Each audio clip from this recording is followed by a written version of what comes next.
I welcome you all to the second part of the, I believe, 6th episode of the Nicky Vale YouTube podcast. As usual, I'm your host, Nicky Vale. There are a few things I want to chat to you about, some things you may be interested in, some things you may not, that involve me.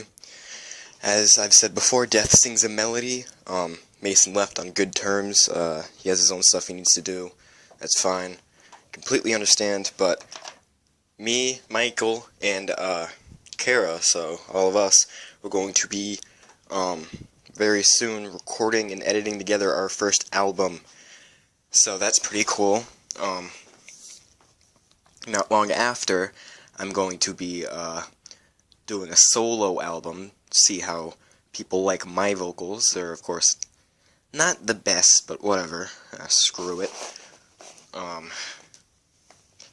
And me, my friend Eric, and my friend Chris were all talking the other day because we had nothing better to do. And jokingly, we came up with the idea of starting our own band. It was a joke at first, but then it became serious. We were joking around about band names, like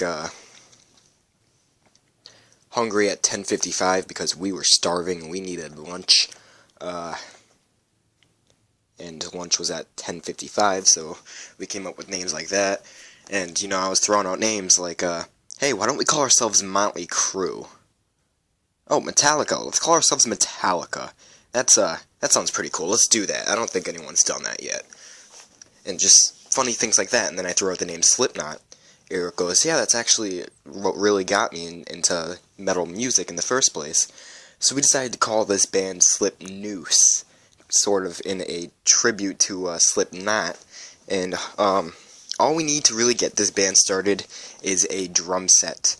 Of course, I'll be doing the drums, but I don't have a drum set that I can use.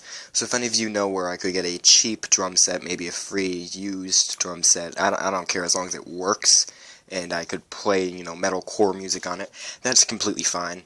I will thank you, give you guys a shout out on Twitter or Facebook or whatever you want. Do something for you guys in return if you can help me out here. If you do know where I could get a cheap drum set, comment below.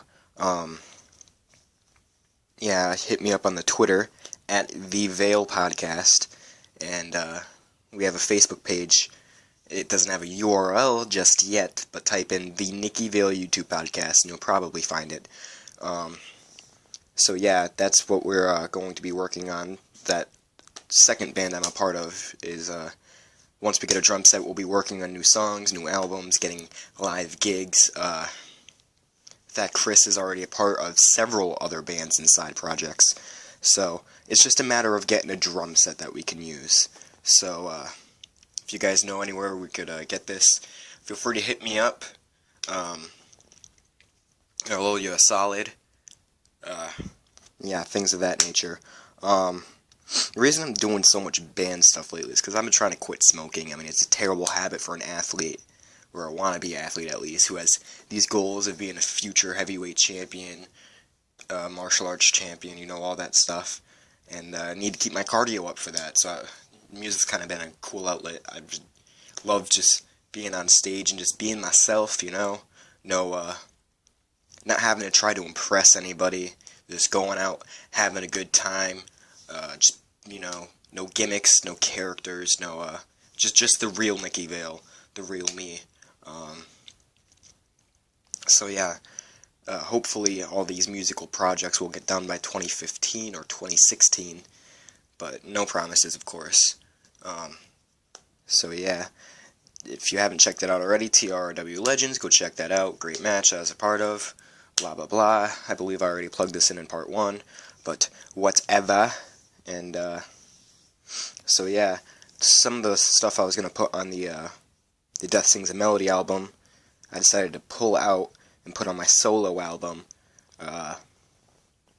Hopefully soon that'll all be finished up. But today I am going to give my opinion on bring your own device. So parents, students, listen up. This is a school-related topic. And I'm going to talk about the positives and negatives. At least here in Connecticut, we have this thing called BYOD, Bring Your Own Device. It's where you are allowed to bring cell phones and tablets and things of that nature to school to use to help the educational progress, you know. But it has its goods and it has its bads. So like I said, parents, teachers, students, educators, whatever, listen up. I got some my opinion at least. It's just, you know, there's goods to it. There's so much has been online lately that it can be a plus to have these things that you need to do online. But the majority of it I am seeing as negative. And if it gets fixed, then we could definitely turn BYOD into a much more positive experience instead of a negative one. One of the things being that not all students have BYOD. They can't bring their own device because they don't have one or it doesn't have an interweb connection. But now that we do have this BYOD thing, you're expected by teachers to bring it in, when that's not how it should be. It says you can bring your own device, not you're required to bring your own device. And students are getting graded on whether or not they could bring their own device. Certain schools for sophomores, juniors, and seniors have, they provide tablets for you if you pass stupid internet safety test, and they think you're responsible enough. But for, you know, middle schoolers and freshmen, and you don't have, not everyone has internet. I mean, there was this one kid in one of my classes, his name was Miguel. He, a lot of the times he'd sit in science class and do absolutely nothing because he didn't have internet on his phone. He had a flip phone, one of those classic track phones that we used to use in our childhood, for those of you teenies and young adults out there. And it's just like, why are you going to make it required? Like, I know this one parent called into the Platt High School main office and said, yeah, why is all this stuff on my son's Power School account, which is where you could check your grades, why is it all on here that he got zeros for not bringing in a device? It's what happened to it being an option, not a requirement. The office said, oh yeah, of course, it's not a requirement, it's only an option. But he wound up failing that class and having to go to summer school because he did not have a phone. And that's ridiculous, and that needs to stop. And with these tablets, man, you need a Wi-Fi connection to be able to do it. And they assign homework for you. Now, not everyone has Wi-Fi at their house. I don't have Wi-Fi at my house. I wind up borrowing one of my neighbor's Wi-Fis, but if I didn't have that neighbor that was so willing to let me use their Wi-Fi whenever I needed it, I wouldn't be able to use my tablet at all. And even if you don't have a tablet, they require you. And some of these websites, I guess the teachers are allowed to monitor whether or not the student downloads the app or whatever, but you're required to download apps. Again, if you have a flip phone, you can't download that kind of stuff. If you have a smartphone, who says you have the storage space to be able to do it? Who says you need to be able to do this?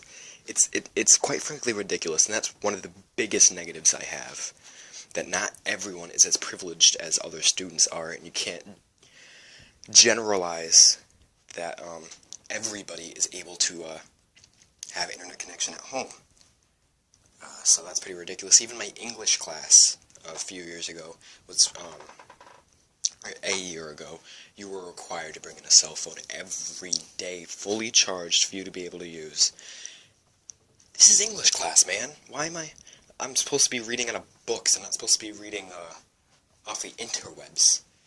And a big thing that parents are talking about is, with so much becoming online, it's so easy for people to rewrite history. It's a lot harder to scratch things out of historic books than it is to scratch things off of the internet. So, that also could be a very big negative. Yeah, I understand the internet is very useful, it can be hurtful, but you know what I'm saying? In part 3, I'm going to talk about cyberbullying, and why this is gonna, if it hasn't already, personally haven't experienced it, but, or at least anything I can't handle, but how this bring your own device thing is contributing so much to cyberbullying, and how it's not as simple as shutting off your computer anymore. Talk to you guys later.